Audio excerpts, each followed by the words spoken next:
There's nothing like staring at your own headshot. Well, y'all, I am so excited for this panel on designing accessible communities. It is going to be the panel you remember for a couple of reasons. One, I am joined by three incredible Chattanooga leaders, Heidi Heffernan, Dr. Mina Sartipi, and Scott Martin. And two, there is a non-zero chance my wife goes into labor during this panel. So Miles is going to come running up and take over for me should that happen. I would love if our August panelists would introduce themselves and tell a little bit what role accessibility plays in your work.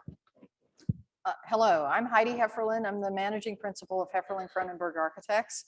And we are about a 30-person firm, and we do a lot of work with the state, with local institutions, as well as homeowners, and accessibility in the public realm as well as in the buildings themselves is very important. And it's getting more important with the baby boomers aging. A lot of people are asking for that. And many buildings are still being updated to ADA standards.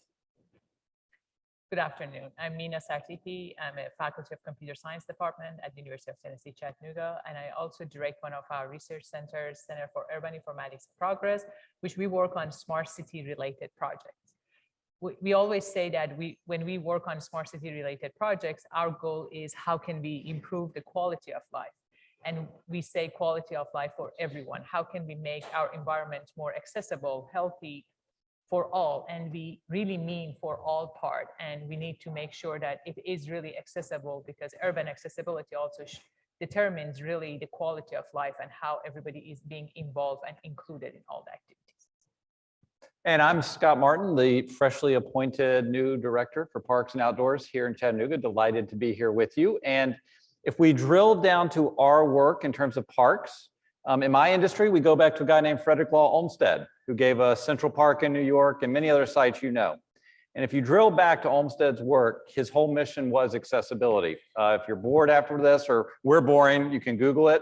Read some of his early quotes about the design of Central Park. And his goal was to establish receptivity and sensitivity to urban residents, regardless of their ability. Bring them the joy of the White Mountains into a place they could experience. And if you drill down to our work as your urban park builders, ultimately, at the end of the day, that's the game. Did we build an accessible, enjoyable, and a resource that everyone could enjoy if we're doing our best work? Awesome. One of the things, as we talk about our communities and the idea of the built environment, so often one of the preeminent examples of universal design is the curb cut. Here is a thing that makes our cities accessible for any sort of pedestrian, anyone moving through, and turn out to be great if you've got a stroller or another thing that you didn't anticipate having. Would y'all, one of you, all of you, the built environment, like this word expression comes up a lot. We talked earlier about some of these academic expressions that have made their way into sort of everyday language. What is the built environment? How should we be thinking about it?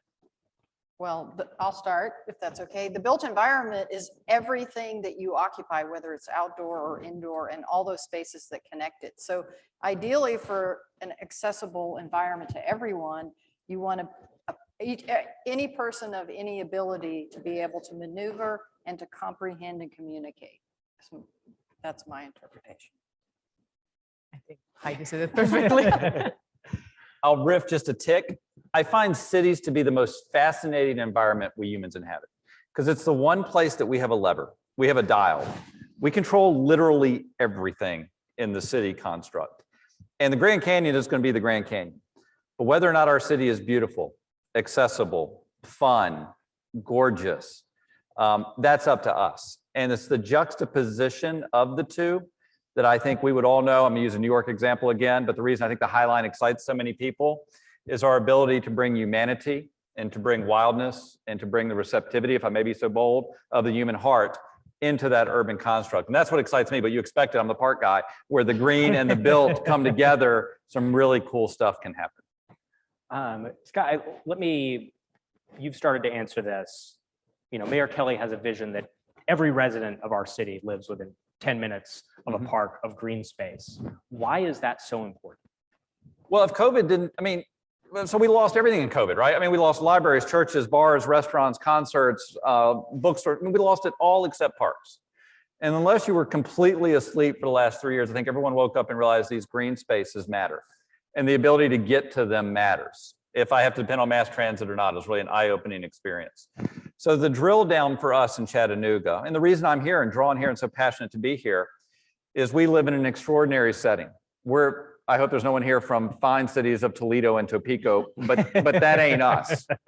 Our competitive advantage are our green spaces. There are 140 birds moving through your city right now that are migrating. That only happens here. The point of the 10-minute walk isn't necessarily a 10-minute walk, but it's about building greenery, about building health into all of our neighborhoods. And if I may be even more provocative, this city did a wonderful thing about 20 years ago, a generation ago, when it did its wonderful, world-class, city-shaping urban park system along the waterfront. The question to us is, do we have the muscle memory to do that again in a way that makes it, and I'm gonna use your word from this community, but I'm gonna apply it more broadly, accessible to everyone in Chattanooga? Can we lean outward and bring that same quality forward? And that's the impetus behind the 10-minute walk. Outstanding. Well, then let's talk about the accessible nature of it. This is, I think, green space maybe doesn't feel like built space, but its intentionality is so important. What makes a park, a green space, accessible? What do you think about to make it work for everyone? Yeah, there's a variety of lenses, but let me offer a couple ones. And this is so I'm navel gazing now, so I appreciate your patience. I've been so struck recently by the thoughtfulness and intentionality we can bring to plant selection in parks. And the reason I say that is another COVID lesson. Y'all remember when the thing first hit and airplanes were grounded, no one was flying? And if you read the newspaper, every major city, people were reporting they heard birds. They heard things they hadn't heard before. That was an epiphany in the landscape architecture world in which I inhabit, where we started to approach the urban design with sounds and smells and those things. And if we let those landscape features drive us to accessibility, it begins to speak to a broader community. Whether or not you're fully mobile and you're able to walk, or whether or not you are, we can bring you sounds and smells and textures. And it's in your space, but the scientists tell us when we drill down to what settles the human heart, what makes us healthier, what makes us more able to connect with one another, it's actually those touch moments. So that's what it's beginning to mean to me in the urban construct as a green, parky person. That's outstanding. It's something our architect who kicked us off last year, talked about the experience of losing his vision and how much more he thought about the interiors of buildings from an auditory lens. What does it sound like to be in them? So Heidi, Yes. For you, I mean, so we think of the ADA as an accessibility in buildings, public spaces, but you mentioned our boomers getting older, Yes. private spaces as well. How have kind of both the policies shaped your work? Where is it pushed beyond what's sort of required? What examples come to mind as you think about accessibility in the places we live in and go to? Well, ADA changed architecture entirely because suddenly you have to accommodate many more things in your building, which made them bigger and more expensive. You've got to add elevators so everyone can get to every floor. If you can't have an elevator, you need to have equal spaces that can serve that population. And then the accessibility and restrooms and everything else just made all those spaces bigger and more expensive. And I actually got this year a wheelchair and brought it to our office, made everybody in the office use the wheelchair for a week. And let me tell you, it is not easy. I mean, I can do almost everything in a wheelchair, but then you understand the design or the requirements of the ADA, because if you have a ramp that's steeper than the requirements, it's really difficult to roll up it. And try to transfer from a wheelchair onto the toilet. I mean, that's given me a lot of respect for the people that have to deal with this. So we try to understand that better, but it added cost and it added complexity to buildings, but it also added a lot of opportunities because, for instance, in our own building, we added an elevator and a ramp, and those ramps are used every day by delivery people. People in the building can move goods and services in the elevator, which if you didn't have, it would be a lot harder to do.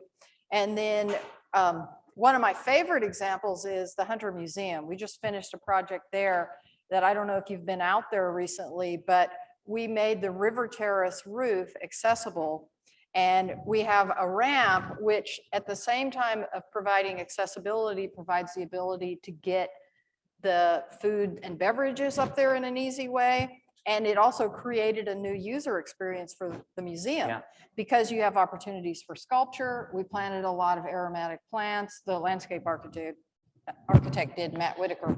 But I love that project because it added the accessibility for everybody, but in a beautiful and exciting way. And I think that's the way we should be treating accessibility. Yeah.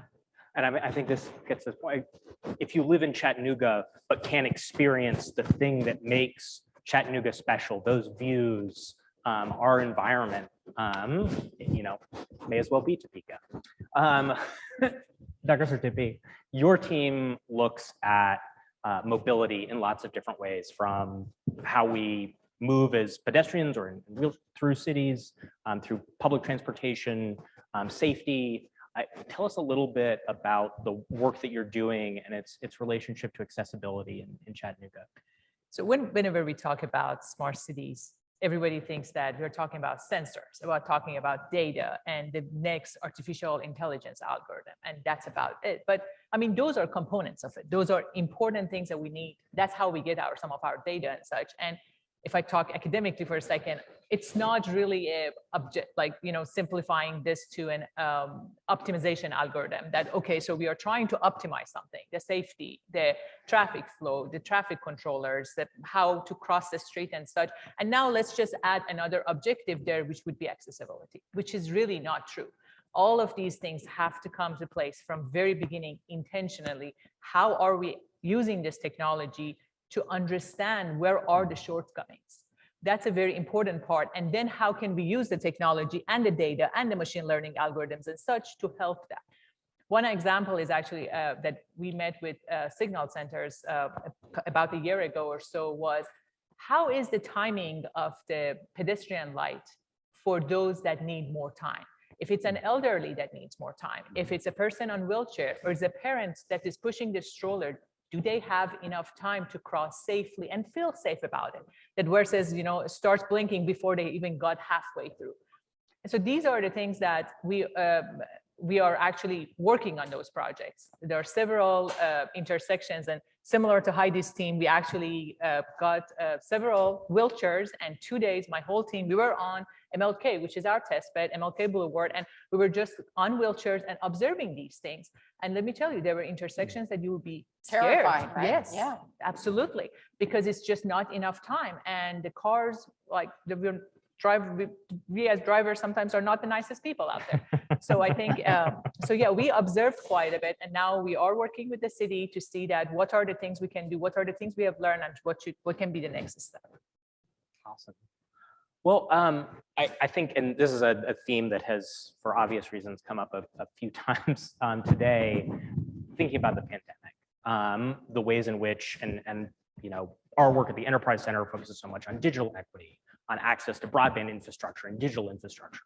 And we have certainly seen a change in the need for the work that we do.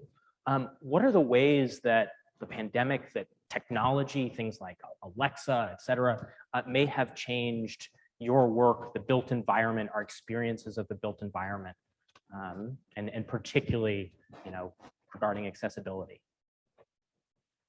Maybe one of the projects that we worked on during the pandemic was the public transit. I mean, I understand that also was impacted like everything else, Scott, you mentioned, but I think it was really like how accessible is really the using transit. And I think CARTA is doing it, like we are working with them closely, and they're doing a great job in addressing some of the need of when we are talking about generally like how accessible. And even from the fact that when a bus gets there, we don't know ahead of time, is there another person with wheelchair in the bus or not? And if there is there room for another person with a wheelchair to get on the bus or not? So, or there are things about that if you cannot hear, how would you know about the next stop? And so there are a lot of details that, and this is just one area that, it's intentionally we're putting a lot of efforts and others with CARTA that, how can we address some of these challenges? Wonderful.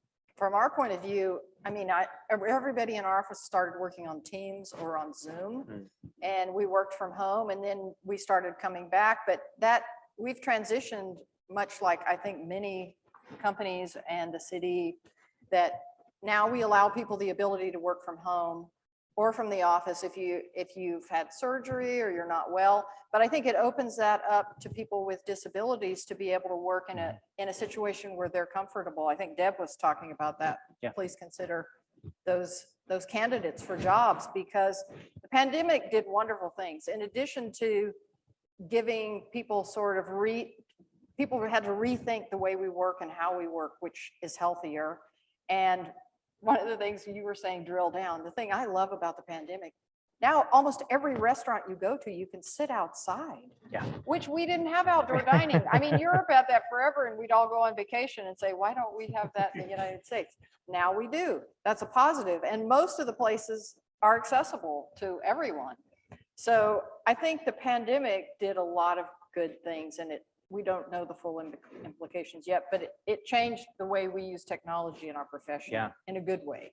Let me, Scott, before I let you answer, in terms of the client, are you seeing differences in what, in asks from you? We want less, open floor plans. We want more porch space. Are you starting to see changes there, or is it too soon to say?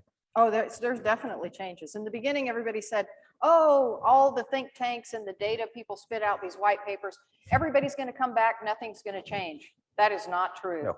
Now, the latest is, like 30% of the people don't want to go back to the office at all. And most people want the ability to work at home 1 day a week. So office requirements for space are starting to be reduced to allow for shared spaces, and everybody wants some outdoor space. Yeah. And the requirements for better heat and air, fresher air is important. Of course.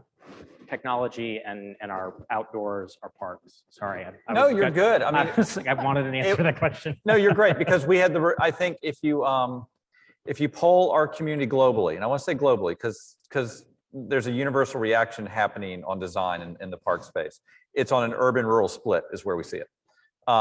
The urban environment is much more human-centered. I'm seeing a lot more human-centered design come out.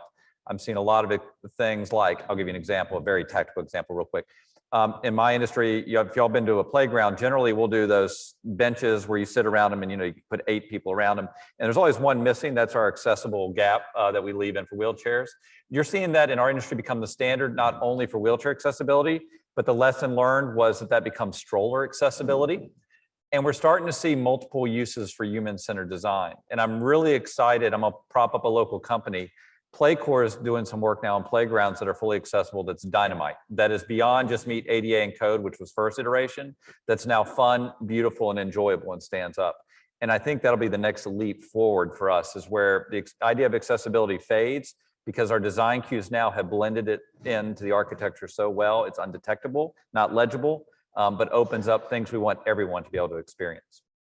I'd love to follow up with the whole panel on that. We've definitely touched on it, this idea of universal design, part of our summit's theme. What are the ways it has sort of impacted your field as well as your practice, the examples that come to light in your work? So I think a lot of work that we do is both from software and hardware. So I think a lot of the software part is just really when we are designing these softwares, the app, whatever we are trying to do to send notification to allow participants, like whatever we are trying to do, if it's in health, if it's in mobility, energy, any of these applications, that we're really thinking about the end users, everyone, how would they be working with it? There was a great video from Chattanooga State a second ago about like how the keyboard were like larger font, like larger letters and such. A lot of those things, how are those designs are impacted in the app itself? Beyond that, I think a lot of times we are seeing some cities are taking advantage of hardware. For example, like there were some large cities that they started putting kiosks in the city. And one of them actually got sued because there's a lot of good information there. There are Wi-Fi access and such, but they have not thought about, okay, so what if a blind person is passing by? First of all, you're putting these in the middle of the sidewalk. So that's one thing. The other is, they cannot use that information. And that could have been, I think it's one of those things that probably was not thought through. So it's one of those things that if we are thinking about in my area, which is the smart cities, there's a lot of things that we are thinking about how hardware can help, how software can help, how can we use all the space that we have better, but like what would be the universal design thinking part of that to make sure that we are also addressing that. Yeah, and I do want to call attention to, UTC and CUIP in particular, and actually spending time talking to people and finding those lived experiences and getting perspectives on what that work, because that is exactly what ends up happening when we make assumptions about what the right thing is. So. Yes, and one of our faculty, Chandra Ward, she's a social science faculty. She's amazing at UTC. She's trying to be involved as much as we can with the community to really do the outreaches. To your point, Geoff, exactly, to make sure that we are really hearing everybody's challenges, issues, like what are the opportunities, what are the things that we can work on. Yes, absolutely. I'll riff on the software hardware thing. In my industry, hardware is the landscape and the stuff we build. The software is the programming we add on the back end. And we've learned there's a disconnect, a pretty big one sometimes. And if you're frustrated about why a park isn't functioning or a program stinks, it's generally because there's a disconnect between the two. So one thing we've done this year is Elaine Adams, who runs our therapeutic rec program, of all you'll hear it in the mayor's budget, we've added 2 professional therapeutic recreation specialists to increase her team strength. But here's the real kicker, that's programming. They're going to become part of our design team, and we're going to embed them in our design shop. And that'll give us another lens to make wiser and smarter choices on everything from plant selection to materiality and selection on what we build to signage. And that'll take time, but that's one of those generational changes with drip, drip, drip we can set in gear. For us, I think it's just that ADA has been around long enough that clients are not as often asking us, how can we get out of this? But it's becoming more of a standard where they don't push back as much and it's seen as more of a benefit. And if it's not, we try to convince them these are things that are going to improve your workplace or home no matter what, or your building. And it's a good long-term investment for everyone and for improving everyone's quality of life. Yeah. It's not necessarily an ADA piece, but having been through a housing search with my parents and finding a downstairs bedroom, like the ability to age in your own home depends on some of these decisions. That's really real. A lot of people are coming back and wanting ranch houses again, just because they're getting older and they don't want to deal with the multiple levels. So history runs in cycles. Well, I have a couple of questions that I've been given to that you haven't seen yet. But I did want to. A surprise? Yeah, we've got a couple surprises. The gotcha section of this panel, so that you'll never open an email from me again. No. First, before we get to those, I would love to ask. There are big things happening. Your firm at UTC in Chattanooga, our parks plan. What are you excited about at the moment? And what are you excited about that is going to have an impact on, our built environment and the accessibility of that built environment for all Chattanooga's? Well, I'm excited because there's a great migration. We did a business study last year, and something like 16 million people are moving from the Northeast and the West Coast, or have moved to the South. So we've got an infusion of all these people coming because of our beautiful scenery, because of our nice city, and they care about architecture and design. So for us, there's been a shift where people see value in design, and that's incredibly exciting because, our business is 22 years old. In the beginning, it was just like, build this and make it brick, so we're excited about that. And we are excited because I think there are a lot of activities going on. I think Geoff, you, Deb, and others at Enterprise Center, there's so many projects going on in different neighborhoods in the city. UTC, Chattanooga State are working on several projects. We're really excited to bring these together. I think there are a lot of pilot studies going on and working closer with the city. How can we bring, make this really citywide? We start small, understand it, but now I think we're very excited to see what's going to be the next step for us with these projects. Yeah, and ours is, the plan is such a lame word. It's lame. And you did You're not it. wrong. It's your fault. It's my fault. The epiphany in our industry, and I think in city, I don't even say industry, I think picking up on your design comment, is that we have to do cities better and that we can do cities better. There's no magic behind why Vienna is great and why Vienna is better than Belfast in many respects. Pick your city. We can be great here. And I'm really intrigued with the idea that Chattanooga's culture seems to say bigger isn't better, better is better. And then how we make the choice to shape ourselves sensitively, artfully, to this beautiful landscape we inhabit is an enormous gift and opportunity. And to riff on that, before this big explosion of growth happens, I'm hoping you guys in the city can take some of these properties that the city owns that are fallow, that like delinquent tax properties, and sprinkle our neighborhoods with pocket parks. Because as you're saying, the great cities that everybody loves, they all have parks interspersed throughout. I mean, there's some equation you would probably know, like every 6 blocks or something, you should have a park. You should see 3 trees from anywhere you are, and you should see 30 within 300 meters. I can just get them through those doors. Yeah, Chat State is a great Chat State has example. done a fabulous job. We were talking about the mature landscaping and how comfortable it feels. And Yeah. it's healthy. It feels healthy. I mean, a city with lots of parks is healthier as well as being more enjoyable. Well, as I hope, no bigger proponent of Chattanooga and still someone who is willing to say, like, these are things that we need to get better on. Let's take a step back for a second. I would love to ask, where do you look for inspiration? Who is doing work in this space well that isn't Chattanooga, that we can, and folks can, you know, with their time, look up and see some of these examples? Who would you call attention to from your fields, particularly in the accessibility space?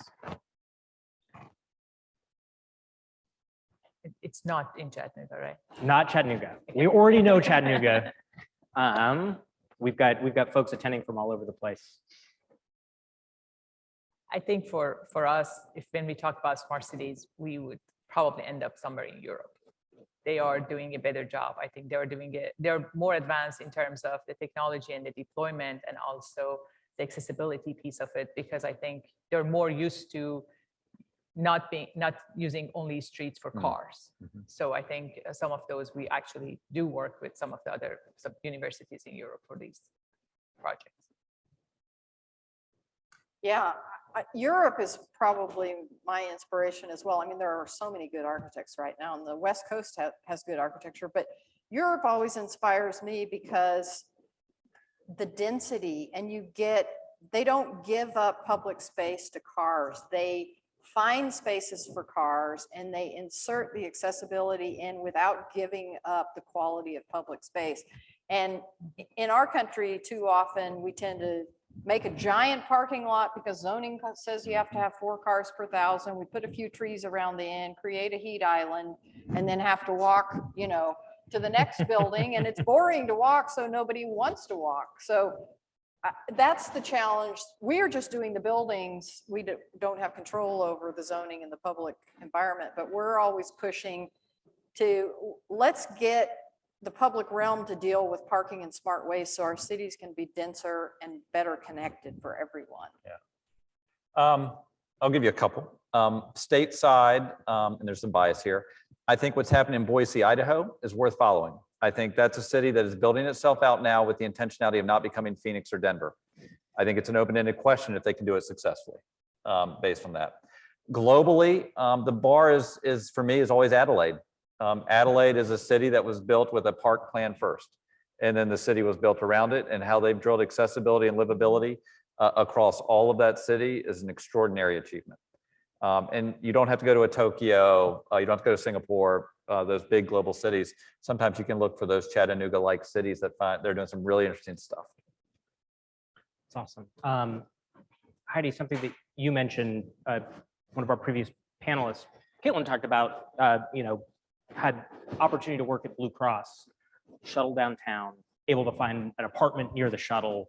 You know, this density is what has made Chattanooga work for her and her loss of vision. from her perspective, I think this is, you are an architect, researcher working in smart cities, over parks. What do we on the other side of things? How can we be advocates? How do we work with, as just regular citizens to make our communities more accessible when we're not the ones building things, when we're not the ones necessarily making decisions? Well, you can get involved in your neighborhood associations and advocate for change. And periodically, like you have a parks visioning coming up, right? So as a citizen, getting involved in those sorts of things, whenever the regional planning agency is working on zoning, I hope we all come and advocate for better, healthier cities for all with density and transportation and parking, because our city is at a juncture before we launch to the next level where we can still make changes because we have spaces to do that. So that's how you can advocate to your local representatives and government, and then on state level to those representatives. I totally agree. I think it's just making sure your voice is heard. And if you see, it might not be necessarily affecting you, but if you see somebody else, make sure that's what I try to do, to make sure that you're advocating for others as well. A lot of times the challenges that we may see, or like we might not be facing it ourselves, but we see it. And then I think those are the things that we need to make sure that others can hear about it and see how can it be addressed. And for us in planning and parks, it's always about starting with your own vulnerability. Start with the authentic, I don't know, I need help. Let me learn, teach me. And if we start from there, we generally get to the better answers. Yeah. I'm sorry, every buzz gives me a light heart attack. So we're good. Let me ask, and Miles led a fantastic panel on, workforce. We've talked about what you're building, what your effect, how has accessibility, and are you seeing sort of changes, accommodations in your actual fields?